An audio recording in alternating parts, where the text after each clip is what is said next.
Adrien Bonjour Gindre. Bruce. Votre invitée ce matin est Marion Maréchal, députée européenne et présidente du mouvement Identité-Liberté. Bonjour Marion Maréchal. Sur TF1 hier soir, Marine Le Pen a dénoncé une décision politique après sa condamnation pour détournement de fonds publics. Elle a d'ailleurs quitté la salle d'audience hier matin, avant même la fin du jugement. Vous l'avez eu hier, vous avez eu votre tante, vous avez échangé avec elle. J'ai eu Marine Le Pen au téléphone et je lui ai fait part de tout mon soutien. Je lui ai dit que je serais évidemment à ses côtés dans ce qui m'apparaît être un véritable scandale. Vous savez, je ne fais pas beaucoup de médias et j'ai accepté de venir ce matin parce que la situation est extrêmement grave. Ce qui se passe est non seulement une honte pour notre justice, mais aussi une honte pour nos institutions démocratiques et une honte pour l'image de la France à l'étranger. Ça a d'ailleurs suscité beaucoup de réactions parce qu'à travers Marine Le Pen, ça n'est pas simplement... Le Kremlin, Donald Trump, Elon Musk, pas n'importe quelle réaction. Ça n'est pas simplement une femme qui est empêchée de se présenter, ce sont des millions de Français qui sont interdits de pouvoir choisir leur candidate favorite et ainsi, à travers elle, de choisir leur destin. Mais Marion C'est Maréchal, donc quelque chose d'extrêmement grave qui devrait entièrement nous mobiliser. ça justifie, comme on le voit sur les réseaux sociaux depuis plusieurs heures, des menaces contre les juges qui ont condamné Marine Le Pen. Le garde des Sceaux Gérald Darmanin dit qu'elles sont inacceptables et préoccupantes. Est-ce que vous condamnez ces menaces ? Monsieur Gindre, évidemment, il est hors de question que l'on puisse tolérer des menaces, qu'elles soient verbales ou physiques, à l'encontre des magistrats. En revanche, cette situation marginale de quelques-uns ne doit pas nous interdire de critiquer une décision de justice. Parce que permettez-moi de dire que cette décision, elle s'inscrit quand même dans une lente trajectoire extrêmement inquiétante où on voit une élite, disons-le, et des juges de gauche s'autoriser, une attitude de plus en plus scandaleuse. Quand on se rappelle la décision de l'Arcom vis-à-vis de C8, quand on voit aujourd'hui la dérive après du Conseil plus d'une trentaine de mises en garde, même si on n'est pas là pour débattre de l'Arcom. Et du Conseil d'État qui aboutit régulièrement à bloquer des pans entiers de lois votées par le Parlement souverain ou même d'interdire le recours au référendum. Et aujourd'hui, on a le sentiment que ce sont les juges les coupables. Oui, Est-ce que vous nous dites les coupables ce matin, ce sont les juges? Même Marine Le Pen hier soir sur TF1, elle parle de régime autoritaire, d'un état de droit violé. On inverse les choses. Excusez-moi, mais cette magistrate n'était pas du tout obligée d'interdire le recours à l'appel auquel n'importe quel justiciable normalement a le droit. C'est-à-dire qu'aujourd'hui, Marine Le Pen est, à l'heure où nous parlons, interdite de se présenter à l'élection présidentielle sans possibilité de recours dans une affaire qui, je le rappelle, n'implique pas d'emploi fictif, de corruption ou d'enrichissement la juge n'était pas personnel. Obligée de le non, faire, elle n'était en aucun cas obligée. Mais elle applique une loi qui existe. Elle applique une loi qui existe. Elle a pris la décision d'interdire à Marine Le Pen de pouvoir se présenter sans recours possible, alors même qu'il n'y avait une fois de plus aucune obligation.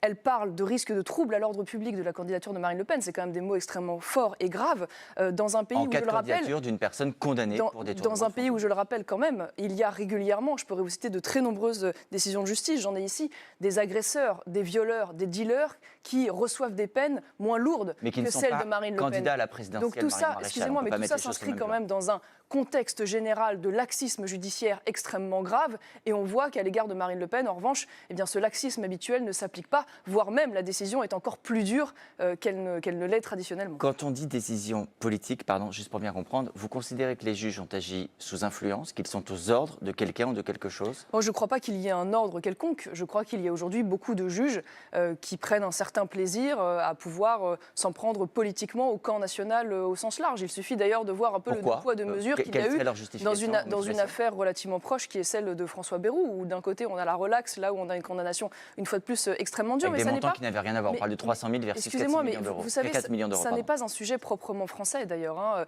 Ce qui s'est passé en Roumanie récemment avec l'interdiction par la Cour constitutionnelle de la candidature du candidat, une fois de plus là encore, le mieux placé. Le sujet du gouvernement des juges, on le voit en Italie avec les poursuites qui avaient été opérées à l'époque contre Matteo Salvini par un certain nombre de juges également. Ce qui a pu se passer également par le passé aux États-Unis. Tout ça révèle quand même une tendance générale à l'international de voir la droite en prise finalement à une volonté des juges qui, semblant pour la gauche perdre le pouvoir, reprennent ce pouvoir, si je puis dire, par le biais des juridictions.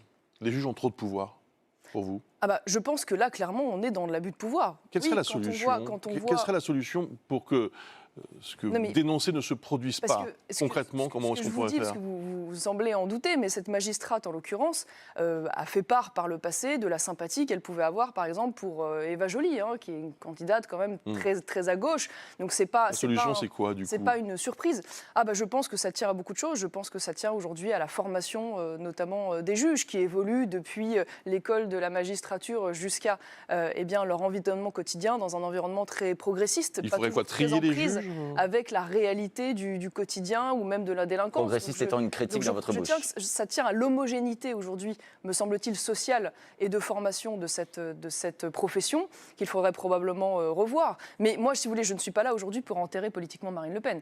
Je suis là pour, au contraire, être à ses côtés dans la résistance qu'elle amorce. Vous avez signé la pétition que le RN lance ? Et dans l'espoir, oui, bien sûr. Et dans l'espoir, évidemment. Ça va servir à quoi ? Et dans l'espoir, évidemment, mobiliser les gens, faire part publiquement de l'indignation et de l'émotion immense aujourd'hui qui est celle des électeurs du Rassemblement national, mais pas seulement. En effet, demander. Ça sert à ça, ça sert à faire pression. Demander solennellement à ce que, en effet, l'appel puisse intervenir rapidement, puisque si cet appel est tardif, évidemment, il interdira à Marine Le Pen, de fait, de pouvoir se présenter. Et puis, en appeler peut-être aussi au Parlement pour qu'il s'empare de nouveau de cette fameuse loi Sapin 2 que je n'avais pas, moi, votée à l'époque, pour mettre fin vous êtes abstenu en première lecture et vous avez voté contre en lecture définitive.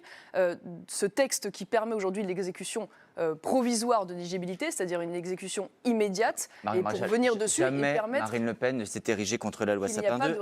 Elle avait même réclamé l'inéligibilité à vie pour tous ceux qui sont condamnés. Écoutez, elle avait deux députés à l'époque, Gilbert Collard et moi-même, et nous avions voté contre. Donc vous ne pouvez pas dire que Marine Le Pen, évidemment, n'était pas contre. Et une fois de plus, il ne s'agit pas du principe d'éligibilité, il s'agit de son application immédiate avant que tous les recours ne soient... Vous souhaitez une initiative législative. Hier, on a entendu, par la voix de son entourage, le Premier ministre dire qu'il ne commentait pas une décision de justice, mais qu'il était troublé. Qu'est-ce que vous attendez de l'exécutif ? Il y a une possibilité, c'est la loi d'amnistie. Est-ce que vous demandez une loi d'amnistie qui bénéficierait à Marine Le Pen ? Si vous voulez, le sujet, on a aussi beaucoup parlé de la grâce présidentielle. Je veux dire, à la limite, tout est bon à prendre, j'aurais envie de vous dire. Le problème, c'est que cette grâce ne peut intervenir qu'après le jugement définitif, c'est-à-dire après l'appel. Et on en revient. Qu'est-ce que peut faire aujourd'hui l'exécutif ? Et on en revient à ce sujet. L'exécutif peut remettre une fois de plus sur la table cette loi Sapin 2 et revenir avec la construction d'une majorité sur la possibilité de supprimer l'exécution provisoire pour l'inéligibilité et ainsi empêcher de manière rétroactive qu'elle puisse s'appliquer d'ores et déjà à Marine Le Pen. Vous demandez qu'on défasse a posteriori une décision de justice qui a déjà été rendue. Tout à fait. Non, il faut revenir sur la loi pour qu'elle, de manière rétroactive, elle puisse s'appliquer. Voilà ce que je souhaite, puisque tout doit être utilisé pour ne pas faire en sorte que cette décision puisse aboutir à ce qu'une fois de plus Marine Le Pen ne soit pas candidate en 2027, puisqu'elle est la candidate légitime du camp national. Je ne veux pas enterrer Marine Le Pen, etc. Hier, dans votre message sur X, sur les réseaux sociaux, vous écrivez « Marine Le Pen menait notre camp sur le chemin de la victoire ». Vous employez bien le passé. C'est un chemin de la victoire qui a disparu ? C'est-à-dire qu'à l'heure où je vous parle, elle est empêchée de se présenter. Voilà, n'y voyez pas de sous-entendu, puisque si je suis devant vous aujourd'hui, c'est précisément parce que je me tiens à ses côtés, que Marine Le Pen, à l'heure où nous parlons, est candidate à l'élection présidentielle. Elle n'a pas renoncé. Une fois de plus, tout va être utilisé pour permettre qu'elle puisse être face aux Français en 2027. Alors la voie parlementaire, l'appel en effet à la justice. Nous ne désespérons pas que cette justice puisse revenir à la raison d'ici là. La mobilisation en effet populaire et pacifique. Et si elle ne peut pas l'être, est-ce que vous pourriez y aller, vous ? Non, mais une fois de plus, je ne me projette pas dans ce scénario. Je ne me projette pas dans ce scénario et je veux dire que je suis assez gênée par la petite musique que j'entends depuis hier. On a eu 8000 sondages là pour expliquer que finalement ce n'était pas si grave, que les Français s'en fichaient, que même les électeurs du Rassemblement national s'en souciaient peu. Je vous le dis, ce n'est pas le retour que j'ai. Il y a une immense émotion, une immense indignation. Et ce sujet est si grave et dépasse d'ailleurs Marine Le Pen que je ne laisserai pas dire qu'on peut ainsi tourner la page sans s'en soucier au prétexte que ça n'aurait pas grande importance et que finalement il y aurait d'autres candidats possibles. Comme Louis Alliot hier à votre place, que Jordan Bardella serait le mieux placé si Marine Le Pen... non, mais une fois de plus, Marine Le Pen est candidate à l'heure où je vous parle. Voilà. Et donc à partir de là, il ne s'agit pas du tout d'anticiper sa succession, il s'agit de savoir comment nous organisons... bon candidat ou pas Mais, le cas échéant... Non, mais vous ne m'emmènerez pas sur ce terrain-là, puisqu'une fois de plus, si je commence à commenter les candidatures qui feraient succession à Marine Le Pen, j'accepte l'idée qu'elle puisse ne pas être candidate. Ça devient un peu... Enfin, on est dans la probabilité forte quand même. D'accord, la voie est étroite. La voie est étroite, je suis d'accord avec vous, mais elle existe. Et donc, il faut s'en emparer jusqu'au bout, puisqu'une fois de plus, ça crée un précédent extrêmement grave et inquiétant. Vous y voyez une opportunité pour faire demain l'union des droites, que vous avez appelée de vos voeux à de multiples reprises par le passé, que Marine Le Pen refusait pour le coup. Excusez-moi, mais la coalition aujourd'hui nationale, elle existe. Et j'en fais partie avec mon mouvement Identité-Liberté, et Éric Ciotti en fait partie avec son mouvement UDR. Elle existe à l'Assemblée nationale, elle existe au Parlement européen, elle existe, j'espère, et elle existera encore davantage, de manière encore plus ample et structurée aux prochaines élections législatives qui interviendront on ne sait quand encore. Et cette volonté de Marine Le Pen, elle a été affichée, elle a été exprimée et aujourd'hui elle existe. Donc il faut poursuivre cela. Ultime question, 65% des Français ne sont pas choqués, ils ont tort ? Oui, ils ont tort.